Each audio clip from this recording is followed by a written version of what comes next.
Welcome back, wordsmiths and story seekers. I'm your host, Daniel Wilcox, broadcasting from the shadowy halls of Devil's Rock HQ. And today I'm thrilled to share the writer's chair with Tiffani Angus and Val Nolan. Hello, guys. Hiya. Tiffani Angus is a PhD qualified creative writing lecturer turned freelance writer and editor, whose debut novel, Threading the Labyrinth, was shortlisted for both the British Science Fiction and British Fantasy Awards. Val Nolan holds a PhD in contemporary literature and lectures in genre fiction and creative writing at Aberystwyth University. Also a Clarion graduate, his fiction has appeared in Year's Best Science Fiction, Interzone, and Nature, and his story The Irish Astronaut was shortlisted for the Theodore Sturgeon Award. Today, we pick Tiffani and Val's brains about their third installment in their Spec Fic for Newbies series, which launches the 24th of March 2026 at EasterCon. Hello, guys, and welcome to the Writer's Chair. Thanks for having us, Dan. Now, I am very, very excited to have you both on, mostly just because we're going to be talking a lot about genre, which is what your books tackle. And I find, for myself, genre is a very, very broad term that I think can sometimes be confusing for people to try and work out where their stories are placed. There's lots of crossovers. Are you purely in one genre? Are you not? But before we kind of dive deep into the genre talk, I do just want to ask, you guys have known each other since 2009. Can you tell us one thing about the other person that nobody knows? Gosh. Dear. We know where the bodies are buried. That's Dude, that's we buried some of them ourselves. he has a slight addiction to potatoes. I know that. As in just potatoes? What potatoes? Potatoes. It's crisps, a type of Irish potato crisps. crisp. Ah, okay, fair enough. Yeah. And how are they different to say your Walkers or your? I But mean, they're just better. They're the proper thing. These are what potato crisps are supposed to be. Sorry, this is a point of national pride for me. Potatoes are the only type of potato crisps that are acceptable. Wow, fair enough. And then this episode is brought to you by Tatoes. So there you go. So we've got Tatoes for that, Val. What have you got for Tiffani? No. Oh, this is a good question. Tiffany's the only person I know who is actually capable of herding cats. It's an impossible skill. I've never seen anybody else do it. Certainly never seen anybody do it successfully, but Tiffany can do it. Amazing. Are you the Real woman? cats or people? People, generally at conventions and generally when they're trying to Okay, decide that makes more sense. I when was they're going to say, are going you to... the person who was on YouTube putting the cat in the wheelie bin? Yes, but imagine that Imagine the cat is like a bunch of people trying to decide on where they're having dinner at a convention. Tiffany's got that. She's figured that out. She's organized that. Short Amazing. and really loud and bossy. You know. There we Yeah. go. So we've gotten to know you a little bit more intimately, and it only took us 5 minutes and not 15 years. Oh, we don't like doing the maths. Oh, no, don't do that. So we brought you on here to talk about your new book, Spec Fic for Newbies. And I think a good place to start for that, for people who are unaware with your work and how this kind of came about, is can you give us the origin story for where Spec Fic for Newbies came from? So it was the pandemic. It was 2021. EasterCon had been canceled the year before, but it was running in 2021, but it was online. And I gave a workshop on historical fantasy that I'd given before. I developed, who knows when, I don't remember anymore. But I gave this workshop, and afterward, Francesca Barbini from Luna Press said, "Hey, do you want to have lunch?" So our little avatars had lunch on the screen, and we had lunch. She was in Edinburgh, and I'm here in East Anglia. And she said, "That was a cool workshop. Do you want to write a book?" Because they had Gareth Powell's writing book, but then Gallant bought it, and so she had a space in their list. And I said, yeah, but let me talk to somebody, because idea that I have, I can't do it all. I need somebody else who has certain specialties. And I immediately pinged Val, and I'm like, dude, you want to write a book? And that's where that got started. And it kind of snowballed from there, because we thought it was going to be one book, and now it's 3 books. So I don't know on his side how he felt when I suddenly said, dude, you want to write a book? Well, it sounded like an amazing idea initially at the outset, because as you say, it was during the start of the pandemic. We were all hanging around at home. We weren't doing anything. I mean, I was teaching science fiction and fantasy as specific modules on those materials that I was teaching in Aberystwyth at the time. And I was like, yeah, actually, hang on. We could incorporate some of that material into a book. We could take the stuff that we're doing in the classroom. We could make it accessible to as many people as possible. And that was when you proposed the idea to me initially, Tiff, that was the thing that grabbed my imagination. The idea that, like, yeah, not everyone gets to go to university. Not everybody gets to have a class with sympathetic instructors. Maybe they're like, oh, I get to study creative writing, but they end up in a class that is focused very much on literary fiction, or in a very sort of narrow version of what things could be. And I was like, yeah, we can create a text that anyone can just pick it up. They can get the same experience as being, or very close to the same experience of being in the classroom with us as they would if they were on site in the university. Because we love teaching the nerds. It was the best part of our job in the God, yeah, classroom. absolutely. Oh Yeah. my gosh. And it was like, oh, we get to do that more? Yes, please. With dumb jokes? Sure. Yes, So- please. Without anyone interrupting you, because you can just write down in your book and you can just put whatever you want to put in there. So was this your, Exactly. obviously you're both academics, you come from the academic background. Was this your first sort of venture into writing something larger, non-fictiony? Because you both obviously previously got experience with writing fiction. So what was that kind of process from going from fiction to the bigger non-fiction like? Gosh, I mean, I had, in my background, I was a tech writer for a while, and I worked for an educational materials developer, which meant I wrote and edited textbooks for a while. So I'd worked like tangentially on nonfiction stuff. But because I was an academic, I mean, I spent so much time like building modules and building class schedules and building lessons and building all that. It was not that difficult to take that and to take my research background and put it in a book. It was a lot easier than if I'd never done that and then decided I'm going to write a book about writing. So for me, it was fun and much easier than it would have been if I'd come in cold. And how about you, Val? I'm reasonably familiar with long form nonfiction when we started this book. I had a previous book, a monograph, a book about Neil Jordan, the filmmaker and the writer that I published. It was based on my PhD initially, and various long articles and things like that. I have a very long article about the fiction of Alistair Reynolds in Science Fiction Studies. I have various other journal articles and publications and book chapters and stuff. So I kind of knew the rhythm, so I kind of knew what to expect going in. And as Tiff said, it's fun, and that's the thing that I think maybe sometimes is difficult to communicate to people outside of academia, or to communicate to maybe people outside of the research aspect of academia. Teaching is kind of straightforward. Everyone kind of has a sense of what that looks like, but the research part of it, when you get into it, when you're doing something that you really love, when it's a topic you're like, yeah, this cool thing that maybe no one else has had a chance to sit down and codify or describe or put into this kind of shape or this form, it's really exciting. It's just really fun.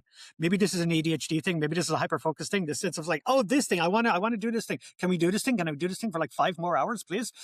That's very, very enjoyable. I'm glad you kind of it meant that keeping like word count down was kind of difficult. Like these books could have been twice as long if I'd have let him have his way. But well, that's why we wrote 3 of them now. That's true. Yeah. I don't know if I've held them up to the camera either. So we've got the first 2 here, and then the third one will be coming out on March 24th. I'm kind of glad. I'm glad, Val, that you mentioned about that kind of excitement, that joy that comes with it, because one of the things that I noted when reading through the intro and just kind of reading through the different sections, I mean, I'm a horror background and a lot of my listeners will be horror, so obviously that was the first section I went to. But it really comes across that I think I've come from an academic background in the sense of I graduated from University of Lincoln doing English and drama. I never got into the teaching, but I have given a few one-off lectures in self-publishing and kind of, I guess the difference between what counts as proper writing in academia, sort of fiction, the very sort of highbrow literary, versus arguably Spec Fic, the more sort of wild, fun, what is not seen as highbrow literature. And the joy that comes with creating in these genres in writing, and that really, really comes across in that intro of the fact that you're not just trying to define what genres are. You're not just trying to define what people should know. You're very, very clear that, these are guidelines. This is a way to see fiction in different ways, and that you're trying to help people with that. So that really kind of came across in just the general writing for me. That was the point, because there's no like hard and fast wall between genres. They wiggle so much and they evolve. And that's why we wrote the books the way we did, whereas each, subgenre or trope we talk about, we give this quick and dirty history to show, look, this is where it started and here's where we've ended up and here's how it's evolved. And now you get to like be part of that evolution of the next step, because they just don't adhere to certain rules. And they're always transparent. I mean, that's the thing that we would talk about in the classroom, and we talk about it in the book. The idea that people think genres have walls. They don't. There's holes there. There's gaps. That's where the interesting work happens between one genre and another. Genre is, in some respects, is just where you shelve the book in the bookstore. And people think that it's like, no, it has to be this thing. It doesn't have to be anything, really. Genre is a way for readers to find work that they're interested in, to find a type of story. Yeah, I really liked this book in the past. Maybe I'll like something else that's similar in this vein. It's a way, it's a tool to guide people to an extent. And the point that you make, and I think Tiffany would probably agree with me on this. Sorry if I put words in your mouth, Tiff, but the point that you made there about just like, oh, some places do highbrow literary stuff, or they do like proper writing, quote unquote. I don't think we believe in the idea of proper writing. I think literary fiction, that sort of the stuff that gets the Booker Prize or the stuff that gets the big awards, it's just another genre. It's just another type of niche reading area that has its own readership. It has its own rules. It has its own awards. It has its own conventions. They're called literary festivals, and they're full of nerds. The nerds might look like the literati. They might all be wearing tweed and funny hats and monocles and things, but that's no different than going to EasterCon or going to WorldCon or going to StokerCon. That's just another type of reading. I love literary fiction. I love science fiction. I love fantasy. I love horror. They're the same thing. It's just different people like to read different things. And anyone that comes along and tells you, no, this one is better than the other one, that's personal preference, man. It's nothing more than that. Yeah, and that's very, very reaffirming. So I've got so many different directions I want to go in my head that they're all battling. At the minute, I'm building a website called Devil's Rock Books, which this podcast is a part of.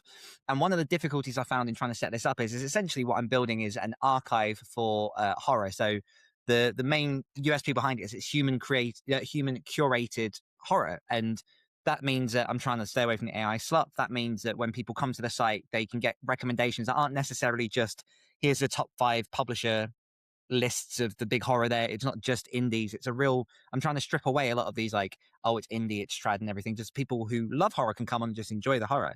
And one of the real difficulties I had to begin with was there are so many genres in horror alone, let alone science fiction and fantasy, that I was trying to boil down a core chunk. So I ended up with 14 genres that I'm now currently using on the website. It will grow. But even just paring down to those 14 was so difficult to do.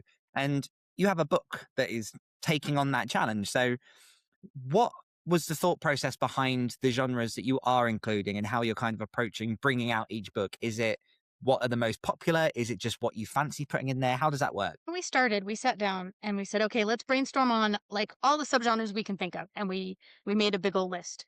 And we ended up with like, for the first book, we picked the stuff we really thought, okay, this stuff is kind of core. And and some of them are subgenres and some of them are just really strong major tropes, like astronauts trope, dinosaurs, which is in book 3, big trope. But what happened, we got to the end and we finished the first book, which isn't called volume 1. It was just called Spec Fic for Newbies.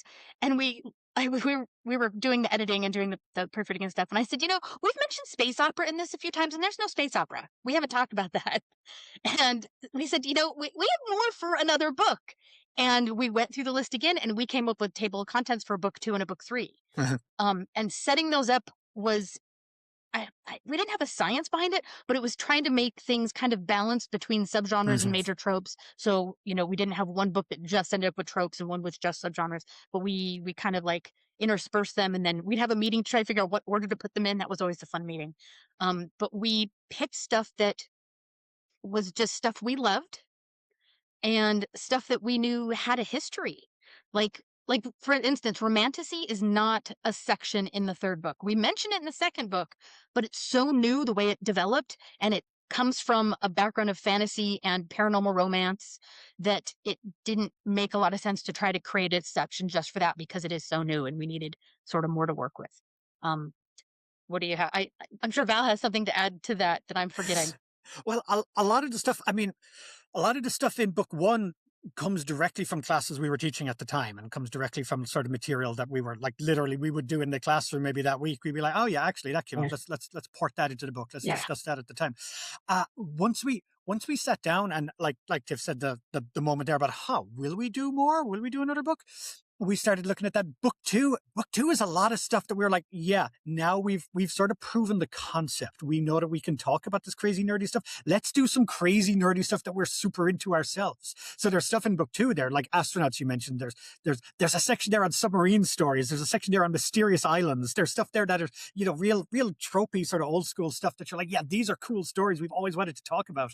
And we don't really get a chance to talk about some of those things in the classroom as often because they're not maybe as popular, or they're not necessarily a thing that students are, or that a large enough number of students are running out to want to write about. But there's plenty of people who would like to do that. There'll be maybe one or two in every class.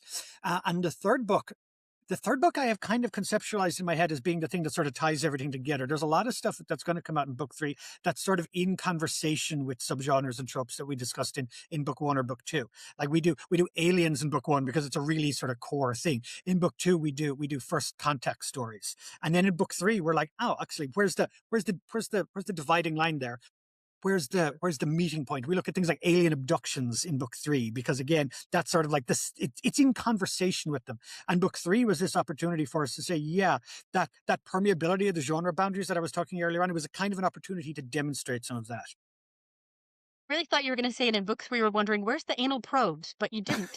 No, it's in the alien abduction chapter. Exactly. So I was waiting for anal probes to happen, and it didn't happen. Sorry. Yeah. Getting a flavor of this book now. I think what might be useful, because I'm just trying to think of the people in the Devil's Rock Discord community and kind of just what they probably want to pick your brains about. Let's start with kind of like that higher talk, just because the term spec fic gets thrown around a lot. Like, I think some people don't really understand what spec fic is, what it means. Can you kind of just give us an overview of what spec fic is to you guys? So spec fic is short for speculative fiction. And all it is really at this point is an umbrella term for science fiction, fantasy, and horror, because they're all speculative genres. And they're always asking, what if, there were aliens? What if there were vampires? What if mushrooms could grow out of your face? Whatever. So spec fic is just an easy way to sort of say it without saying so many syllables. That's how I think about it anyway. Would you agree with that, Val? Well, I would largely agree with that. The umbrella term thing that you were talking about is exactly how I would have phrased that as well.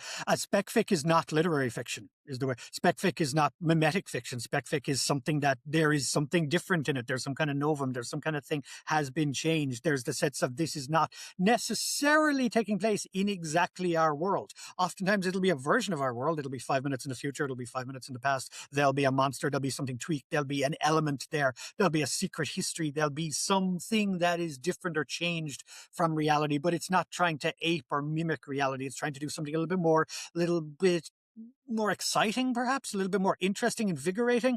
And it is, you mentioned science fiction, fantasy, and horror, Tiff, and of course those are the things that are on the cover of the book here, but it encompasses other things. I mean, in book 2 we have a section on writing the carnivalesque. In book 3 we have a section on magical realism. These elements that are they're not necessarily literary fiction. Sometimes lit fic authors try to play in those sandboxes, and sometimes they embarrass themselves horribly, but it is a sort of a broader thing maybe than just, and if you see that happening, everybody, send them a copy of Spec Fic for Newbies, because they need the help.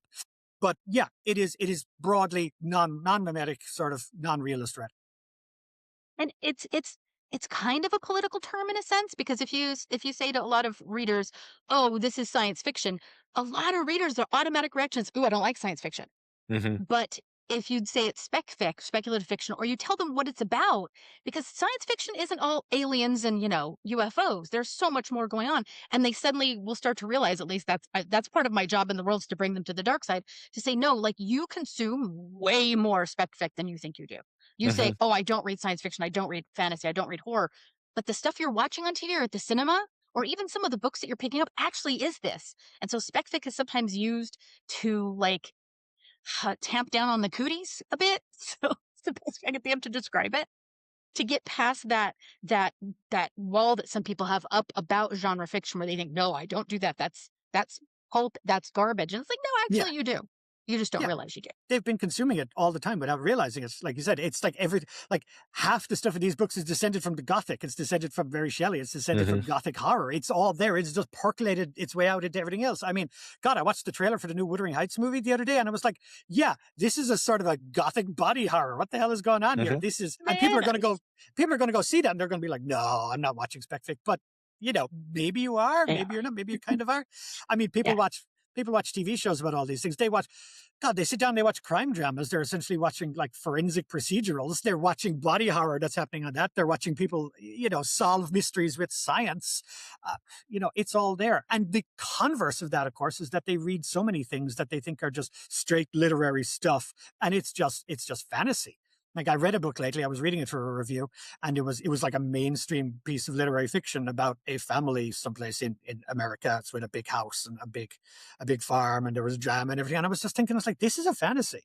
This is somebody's fantasy. This isn't reality. And it's essentially going out of its way to avoid reality is the other part of that. It was the most, I didn't say this in the review, but it was the most apolitical novel I have ever read set in the here and now. It's like this, you're living in a fantasy if you think these things happening in the world are not affecting you or affecting these characters.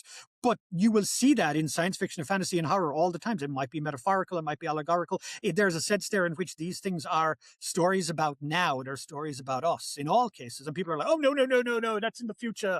Or that's, that's horror nonsense. We're not dealing with that. But no, that's a story about how people are seeing the world. Yeah. And people watching on YouTube will probably have seen me get very, very excited at that bit, because you hit on just a point that really irks me these days, which is the amount of people in my friendship circle I'll talk to and I'll be like, I write horror. Oh, I couldn't stand reading horror. But they absolutely love a true crime drama. And I'm like, but what I write is pretend, and you're watching real people eat, slice up and do whatever. Real people. How is that not horror in itself? Yeah. And it's these kind of, I guess, loose terms that we're trying to define here. Yeah. We also have this tradition of students being assigned certain things to read in school. I grew up in the American school system. Val grew up in the Irish school system. So probably different in some ways, but some things came across the con. And I've talked to people, I've talked to parents, and like, oh, my kids should read the classics. And I'm like, what are the classics? Oh, Mary Shelley, Edgar Allan Poe, and they list these things, and I'm like, dude, that's horror, or that's science fiction, or that's fantasy, or it's part of both. Like the classics that we love, Beowulf, the Iliad, the Odyssey, they are science fiction, fantasy, and horror. They have elements of all these things in them, and people they just don't even realize it. But we've baked in it. We've been cooking in it for a long time. Yeah.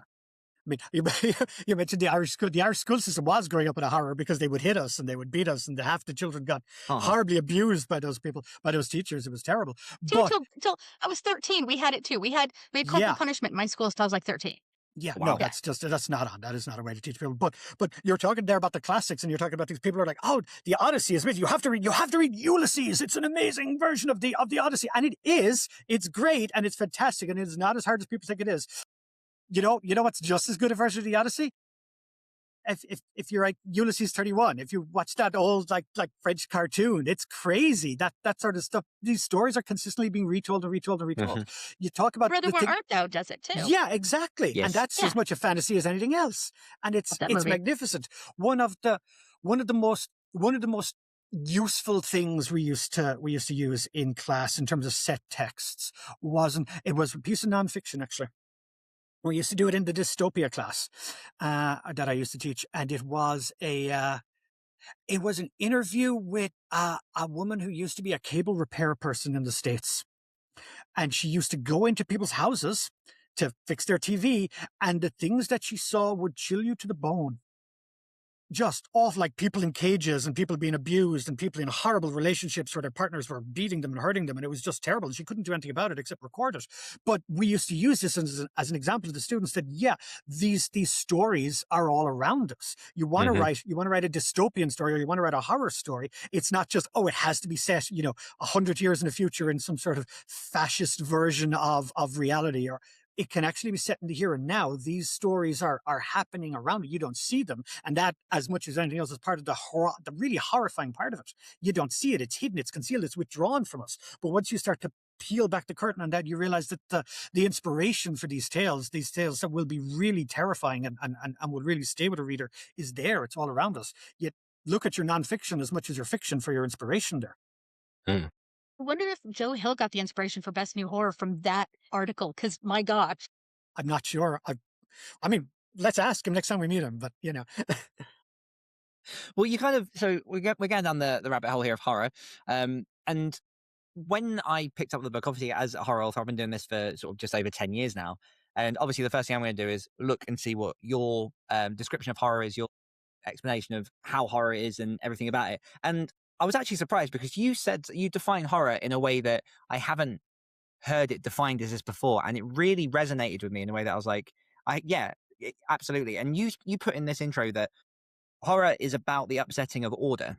And it's the disturbing of essentially routine. If something's out of place slightly, if something isn't as you expect it or you want it to be, it's in that moment that horror is birthed. So can you kind of touch a little bit more on where you got that idea from, how that kind of came to you guys as a way to identify the genre? First read that idea in Stephen King, maybe in Dance Macabre. Trying to remember exactly. It's been a while since we wrote the first book, and we just finished the third one, and my brain is full of that. But it's all, and then it's something that like came up as I was doing my research, and it came up as I was teaching. If you think about it, I'm very much a no on clowns. Okay, so when I was a kid and I saw Poltergeist, that clown in that room, like that giant note, because Yeah. it was out of place. It was wrong. The minute we see something that, like the status quo is undermined, like a doll moves, no, wrong, because we don't expect that to happen. That's what freaks us out. And so, yeah, it's that loss of control, the loss of order, the undermining of the status quo is where horror really, I think, really comes in. If you take almost any horror story and you break it down and you say, oh, okay, this is a thing that wasn't supposed to happen because it was supposed to happen this way, you see where the horror comes through. Yeah. Yeah. Yeah. I There's a- think over No, to you, sorry, Val. go on. I was going to say that. So the way that I saw that as well was it really gives a full spectrum and scale of the upsetting of order can be, I had a pen on the table and now the pen's not there. Just so small, and like I can already feel like the friction, the anxiety in myself. Versus, obviously, you can go into full world order politics, things as they shouldn't be, and it really does kind of cover that scale of where horror can be, from the tiniest thing to the largest of things. And There is horror's also. Oh, sorry. Go ahead, Val. Sorry. No, I was going to say that the example of the pen there is really good, because the way in which we interpret the world, the way in which we're able to get through our days, is because we've just sort of kind of automated in our brains so much stuff. We're like, yeah, everything is fine. We're unseeing in that kind of China Melville sort of way so many different things around us. When something is wrong and some bit of order is perturbed, it forces us to look at stuff. It estranges things. It forces us to say, oh yeah, hang on, let me sit down and look at this and really study this and realize that, yeah, there's a lot of stuff here I don't want to see.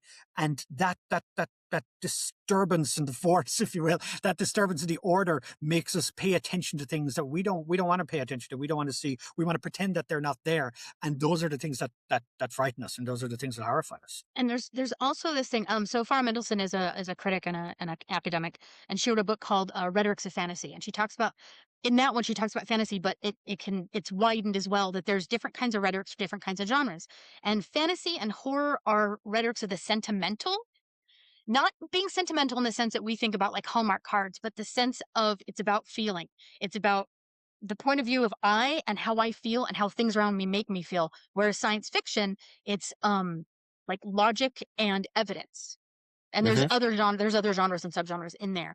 And so if you think about how when we read horror, we're not always laying down, this happened at this o'clock at this time in this place. It's more like this might have happened, but how I felt about it, because how I viewed it, how something was wrong, that's where the horror comes in. So yeah, it's kind of interesting that there's a difference of how it's written depending on what genre or what subgenre we're playing with as well. Yeah, because this is interesting when people again sort of speak to me about why I write horror, where horror comes from my angle. I always kind of go down the route of horror almost isn't a genre in itself, because you have all these different genres. You have sci-fi, you have thriller, you have all these different things. But then, arguably, romance and horror are feeling genres.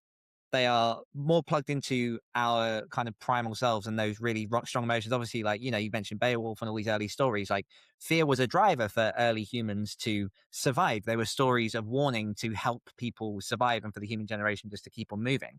And so it's such an amorphous genre. I'm trying to explain to people when they say, oh, is this a horror book? Part of me is just like, well, technically it is, because it's got horror elements, but it's not horror as I define it, because a horror book makes you feel that kind of dread all the way through. It has a real, pessimism's the wrong word, but it is that underlying tension. It is that disruption of order that really just kind of makes you unsettled as you're reading it.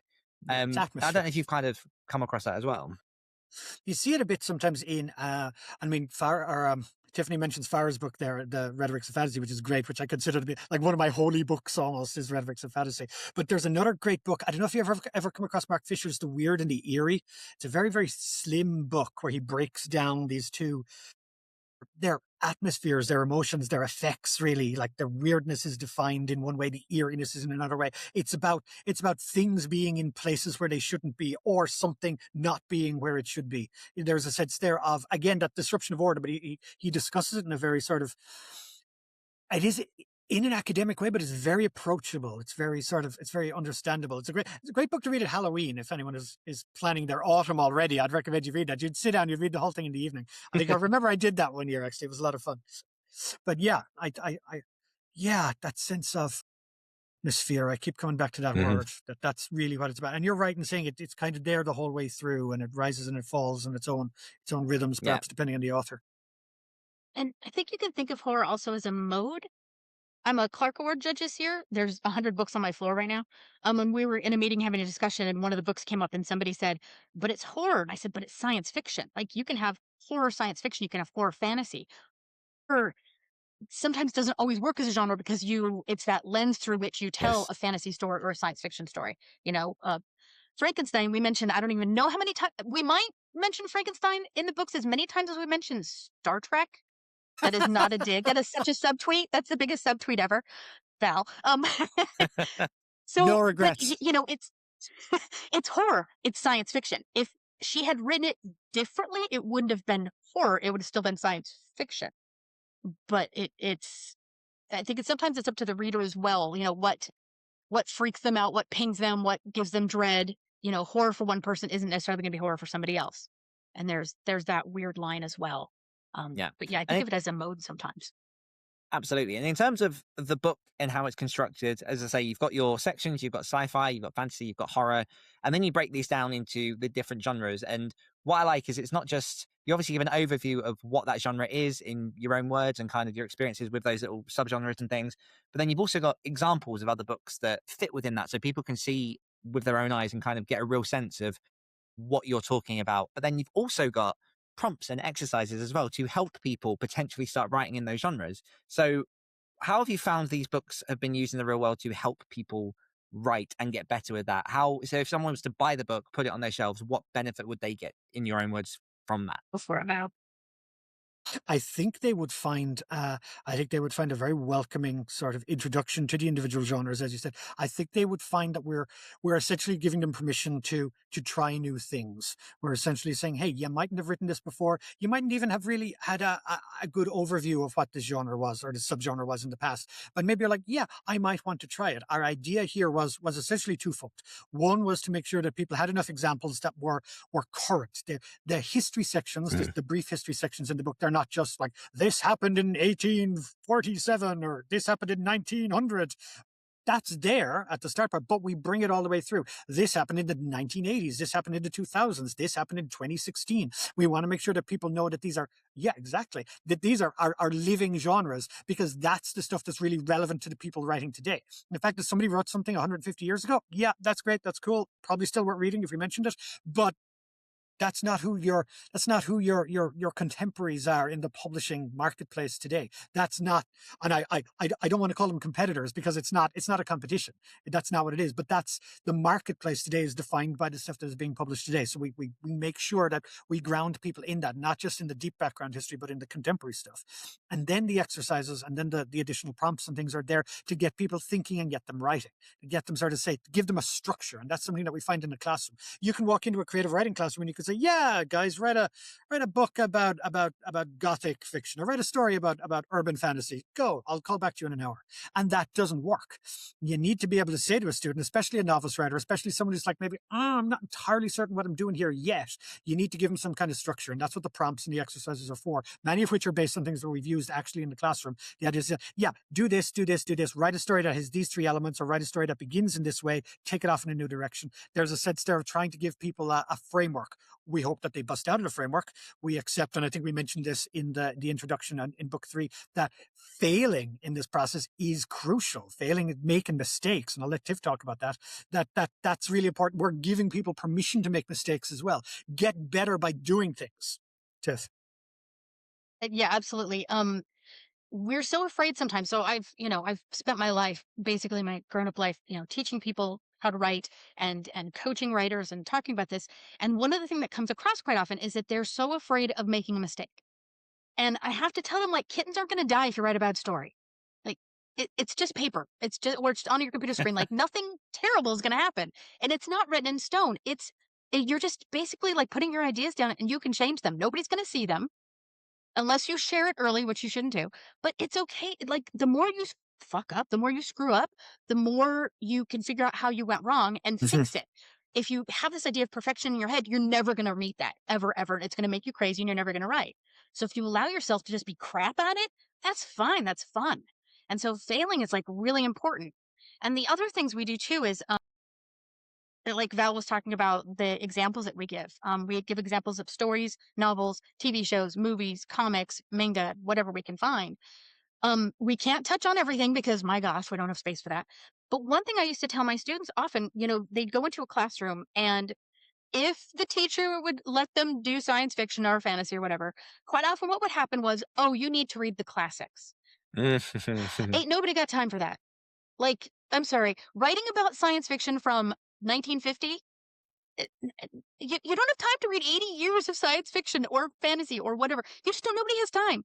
And you're alive now, you're writing now. And so we give those histories to give you an idea of how this thing evolved, like how what's happening now does touch on what came 80 years ago. But here's a history, so you do not have to sit down for the next 20 years to read. So you allow yourself to write, because that doesn't make any sense. And the third thing really is about, and it goes back to both of these ideas, is about creativity being problem solving. If like Val says, if you say to a student, go write an urban fantasy novel, the students are going to go, Meh. But if you say, okay, here's some restrictions, we're going to write a short story, here's some restrictions, your brain wants to fix that problem. They want to fix that they want to fix it. Your brain wants to know the answer. And so when you give somebody restrictions like that, the creativity is going to take over to solve that problem. And so that's why the activities are what they are in the books as well. We give 2 activities for every book has 30 different topics, and every one of those has 2 activities. So that's like, here's a way to try it out. Here's a way to jump in and try it out and see if your brain wants to solve this particular problem. Because if we just sit in the back, okay, now go try to write fungal horror, go try to write about spaceships, most of the people reading it are gonna be like, I don't know what the fuck to do. So we give them something that has parameters that they can think inside of. Yeah. Yeah, and it comes across, it's insanely well thought out. As I say, like, I've not read it cover to cover because there's a lot. Sorry, that came across wrong. There's a lot going on in my life. I've just moved house, not because these are a lot. Read these. Nobody got time to do everything. It's okay. And they're not designed to be read cover to cover anyway. They're designed for people to have them on the shelf and to dip in and out of them. And it's like, I can read the 4 or 5 pages on this specific genre or that specific genre. I can go back to it again later on. They're meant to be sort of lived things rather than, oh, I read this book once and now it's on the shelf behind me forever. No, we want people to have these things. Like, we want to see battered copies of these books, and people are making notes in the margins, and people are carrying them around in their backpacks, and they're taking the TIFF as like, yeah, can we put that on Instagram, or can we put that on social media? We want to see people using these books because that's what they're for. Take them to the classroom. Take them into your creative writing workshop. Stop the class and say, hold it, teach. What, actually, these people said this thing. What about this? And if it's a good teacher, they'll say, yeah, that's a good idea. And if it's a terrible teacher, they'll say, no, go back and read, I don't know, James Joyce. Read more James Joyce. Oh, no. Never read more James Joyce. No.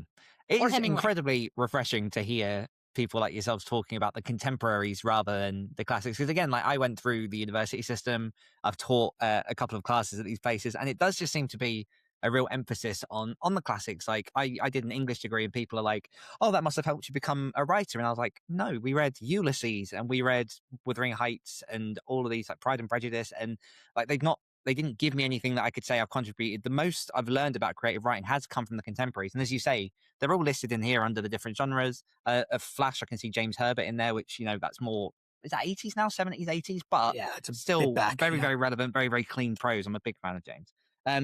Got time for maybe 2 more questions I just want to throw at you before I've got a quick fire round, which I don't prep people for, but it's fun because it's just 10 questions thrown at you as quickly as possible for quick answers. But the first one is, you've spoken a lot. Obviously, we've kind of gone into genre, and then we speak a lot about subgenre, and you're talking about tropes in here. What are the difference between subgenres and tropes? Are they just, did the people conflate the importance of how different they are, or do they kind of have their own significance? And how did you apply that to this book? So, it's a weird one. So you have motifs, you have tropes, and you have like subgenres, genre. A motif is something that's repeated over and over again inside a story that means a certain thing. You'll find other stories, but inside a story, like here, this is this motif meaning this. The trope is something you find across stories. And so we have tropes like dinosaurs, dragons, and werewolves, and vampires, and et cetera, et cetera. And then a genre is, the way I think about subgenre is it's more complete. It has a certain setting and a certain set of characters. So it's got tropes inside it, but it's a more self-contained world, if that makes sense. How about you, Val? Do you think about it that way? Isn't it funny? We've never really talked about how we think the difference is. we just did it on vibes, man. That's just all we were doing. I envision it in an almost, and God help me, I shouldn't say this. I envision it more almost in a sort of a commercial sense. It's like the person that goes to the bookstore is looking for a subgenre. They're not necessarily looking for, oh, I really love that motif. I wonder, can I get more books? The reader doesn't necessarily, or most readers, not all readers, I don't want to generalize, doesn't really think like that. They think in terms of the subgenre. It's like Tiff says, the higher level stuff, and then everything else is kind of happening under that. One of my favorite things that I think we do once or twice in these books is where we note that, yeah, this is a subgenre, but underneath this is a subgenre, and underneath that is a subgenre again. And it just, at that point, you start to realize, okay, yeah, these things have limitations in how useful that they can be. And I think it refers to the breadth of work that you can fit into any one of those specific baskets. But they're all interchangeable. They're all in dialogue with each other. They're all connected. And I think that's a thing that we would stress very firmly. All these things are connected. None of these things are siloed. And that's why in the books, not so much in book 1, because we didn't know 2 other books were coming, but in book 2 and book 3, you'll see us reference stuff from other books. So inside the book, there'll be a reference. If we reference another section, it'll be in bold. But if we reference something in another book, it'll be underlined. So it's like, well, we talk about this elsewhere. We're hoping to do a omnibus edition with all of it together, so it can all be cross-referenced. But yeah, none of these stand alone. Their chocolate and their peanut butter get mushed together, like in the Reese's peanut butter cup ads. They're in conversation. Like the books themselves stand alone, but the individual genres aren't necessarily just by themselves. Like I said, they're always talking to each other. And there's a list at the back of book 2, and there will be a list at the back of book 3 about what has been in the previous volumes as well, if people want to check those out. Perfect. And with book 3 on the horizon, literally, what, 6-7 weeks away? Yeah, thereabouts. Why should people look at buying book 3? What is it that you guys are excited about when it comes to bringing out this third volume? Swashbuckling fantasy. So excited about that. Good. Archaeologist stories, fantasy of manners, fungal horror. Oh, yeah. Mad scientists. I think alien abductions. Near-death experiences was a wild one to write. That was crazy. That was just like... So weird. Bugs. Get bugs. Bugs was a lot of fun. A lot of exclamation points. Yeah, we did. And intentionally so. Yeah. We just get so excited about this stuff. It was like, ooh, we get to talk about this. And that he wrote dinosaurs, which was not on the table of contents. I'm so sorry. I'm so sorry.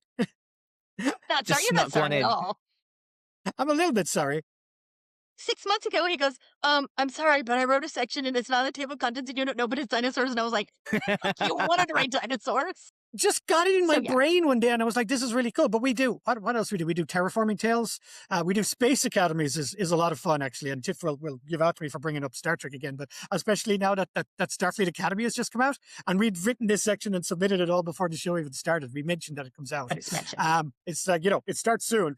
But watching the show, we're like, it was like, actually, it was kind of weirdly reaffirming that we managed to nail all those things. We're like, actually, it does this thing. It has the outsider protagonist. It has the weird sort of staff members. It has all this stuff going on. And again, that's one of those conversations that's that's mirrored by stuff on the fantasy side of stuff, where we have magic schools and dark academia, which is, again, it's we didn't get a horror school at any point, did we? We didn't really manage to come up with somebody for a horror school, but sometimes they're horror-ish. Yeah, but that's what's really interesting.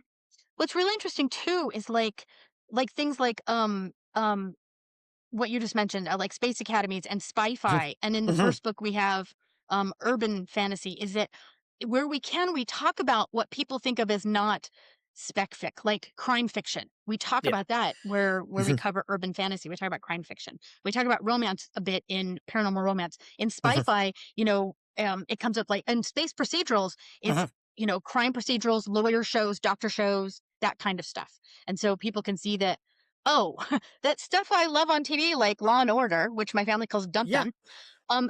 Mhm. You know, we can have like Dun Dun in space or ER on another Yeah. planet or what have you. Mhm. Or even some shows that they're just watching and they don't realize it. Like one of the things that comes up actually in the space procedural section is we talk about this one of those subgenres. Again, we talk about like forensic procedurals. We talk about the things that bring the stuff back to Earth. I mean, if you're sitting down and you're watching an episode of Bones, you think, oh, that's great. I'm just watching a crime show. You're kind of watching a science fiction show because they're going to put all this information in the crazy hologram computer and they're going to create this model of what happened. And it's going to be some crazy thing has happened to this person and they're going to track it down. It's got these science fictional elements that are being pulled back from the future, back from outer space, and they're being applied to the world around us. Lots to be We're not excited excited about. or anything. Yeah, we're super No, excited I love about it. this one. This is a And great as one. I say- Is this our best one, Tiff? The best one that everyone should grab. I'm just excited about so many of the sections were so much fun to write. I got to write about archaeologists and like pirates. I got to write about pirates. It was awesome. So That was cool. That was a good section, actually. Yes. That's a really fun one. it's not bad. Thank you. So, message for everyone: pick up a copy. As I say, I've read them. I've read through these sections and look at the horror stuff for my own. And there's a lot in here that I want to go back and revisit just because I want to take it all in.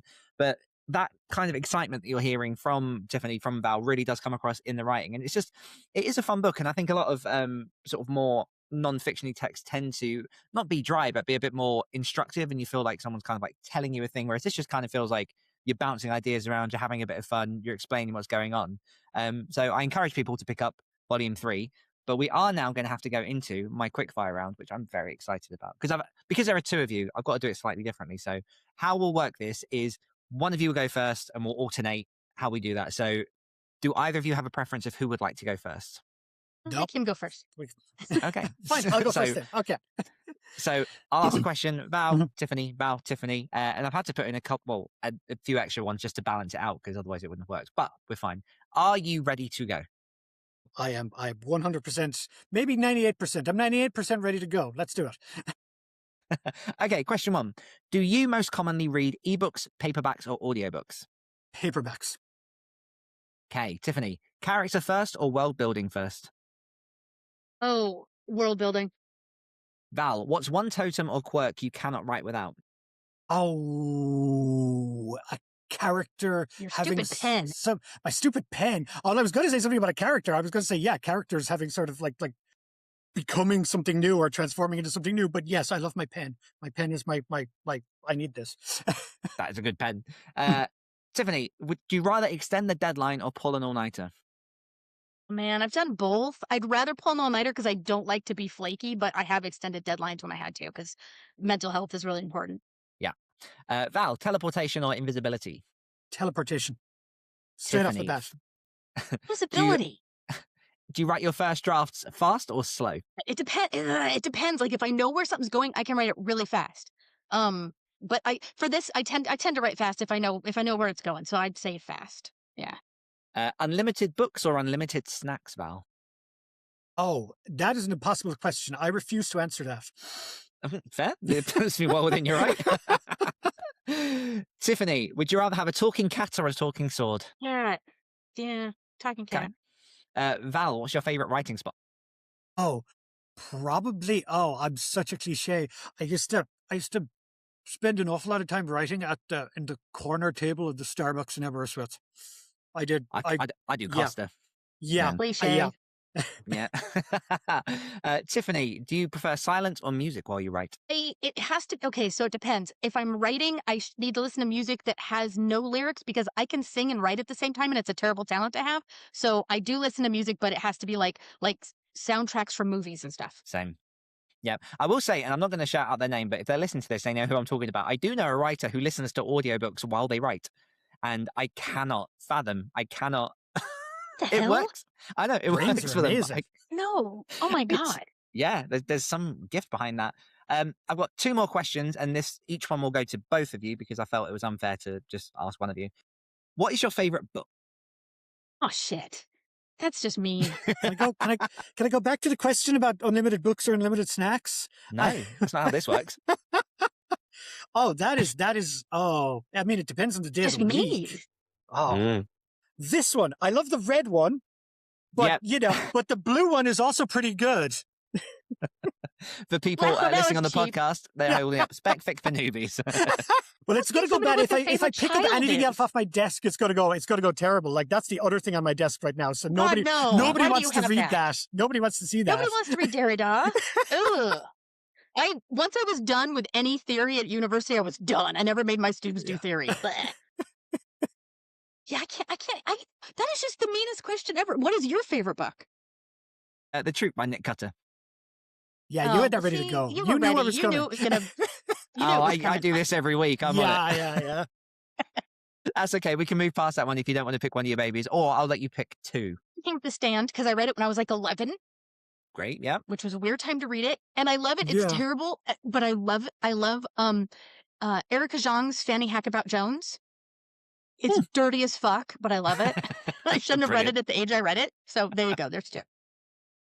Okay, I'm going to say. I mean, you've done two, Val. You did. Have I done? Am I done? Okay, well, okay, yeah, that's good. I was going to say there's a green book coming out, and maybe we. There is. There A is. green. We now know the color. Yeah. Okay. Final question for you guys is: where can listeners, number one, get their hands on the new book, and where can they find out all about yourselves and all that you're working on? So the new book right now, the only place to pre-order it is through Luna Press. I can send you a link. We have a link tree, and it'll be populated with everything. So where you can get it in the US and the UK. As far as me, I have a website under my name. I know my name is spelled funny, but there's like 3 people on the planet that has my name spelled funny. But I have a website. I'm on Instagram. I'm on Blue Sky and Facebook. That's it for me with social media. The rest of them are, dumpster fires. Yep. Yeah. How about yourself, Val?